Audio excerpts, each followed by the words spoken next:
కల్కి సినిమా చూసాను భయ్యా, అద్దిరిపోయింది. డెఫినెట్లీ నాగార్జున గారి టాలెంట్ని మాత్రం అప్రిషియేట్ చేయాల్సిందే. ఎందుకంటే భవిష్యత్తు ఎలా ఉండబోతుంది, గతం ఎలా ఉంది అన్న దాన్ని చూసినట్టుగా చాలా క్లియర్గా తన యొక్క విజన్ని చూపించాడు ఈ సినిమాలో. డెఫినెట్లీ నాగార్జున గారికి మాత్రం మనందరం సెల్యూట్ కొట్టాల్సింది. అలాంటి అద్భుతమైన సినిమాని మన ఆడియన్స్కి ఇచ్చారు నాగార్జున గారు. Thank you sir, thank you so much.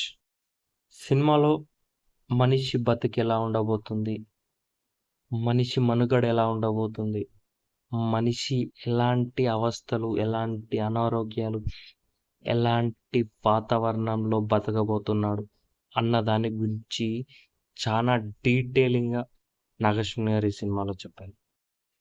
ఈ మూవీ చూస్తున్నంతసేపు నాకు అనిపించింది, అమ్మయ్య నేను ఒక మంచి టైం పీరియడ్లో బ్రతికున్నాను, చాలరా అన్న ఫీలింగ్ వచ్చింది.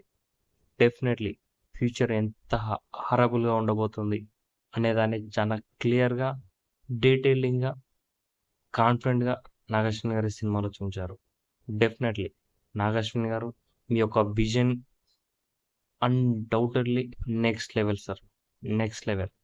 ఎవ్వరూ అందుకోలేరు.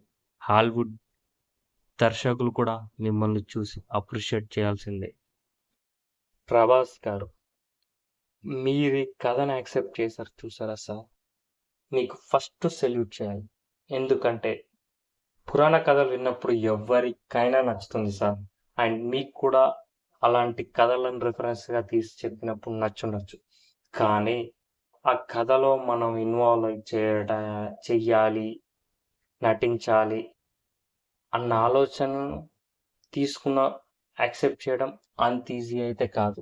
ఏ యాక్టర్తో కూడా బెండు తెగుద్ది అని మీకు తెలుసు. అయినా కూడా మీరు ఈ సినిమాని యాక్సెప్ట్ చేసి తీశారు చూసారా సార్, మీకు నిజంగా సెల్యూట్. ఒక అద్భుతమైన సినిమాని ఎంతో కష్టపడి మీరు నటించారు. అండ్ అమితాబ్ బచ్చన్ గారు, ఈ సినిమాలో మీ పర్ఫార్మెన్స్ ఉంది చూసారా సార్, మీ ఏజ్ నాకు తెలిసి 20+, 30+ అన్నట్టుగా అనిపించింది సార్. ఆ ఏజ్లో ఒక బాడీ ఎంత యాక్టివ్గా ఉంటుందో ఈ ఏజ్లో కూడా మీరు అంతే యాక్టివ్గా పర్ఫార్మెన్స్ ఇచ్చారు సార్. మీ యొక్క పర్ఫార్మెన్స్కి సెల్యూట్ సార్. డెఫినెట్లీ ఒక అద్భుతమైన పర్ఫార్మెన్స్ నేను మీ దగ్గర నుంచి చూశాను సార్. కమల్ హాసన్ గారు, సార్ మీ నటన గురించి మాట్లాడే అనుభవం నాకు లేదు, కానీ నాకు ఈ సినిమా చూసాక అనిపించింది కమల్ హాసన్ గారు ఎంతో అద్భుతమైన నటుడు, కానీ తన నటనని తానే క్రాస్ చేశాడు అని నాకు అనిపించింది సార్ ఈ సినిమాతో. డెఫినెట్లీ ఒక అద్భుతమైన క్యారెక్టర్ నేను మీ దగ్గర నుంచి చూశాను. Thank you so much sir. ఒక అద్భుతమైన ఎక్స్పీరియన్స్ ఇచ్చారు మీ క్యారెక్టర్తో. Thank you so much. Especially producer Ashwini Dutt గారి గురించి మాట్లాడాలి. ఆయన గురించి ఎంత మాట్లాడినా తక్కువే. ఆయనకు సినిమా అంటే పిచ్చి అని నేను విన్నాను. తన ఇల్లమ్మి జగదేక వీరుడు అతిలోక సుందరి సినిమా తీశారు. అంత పిచ్చి సినిమా అంటే ఆయనకి.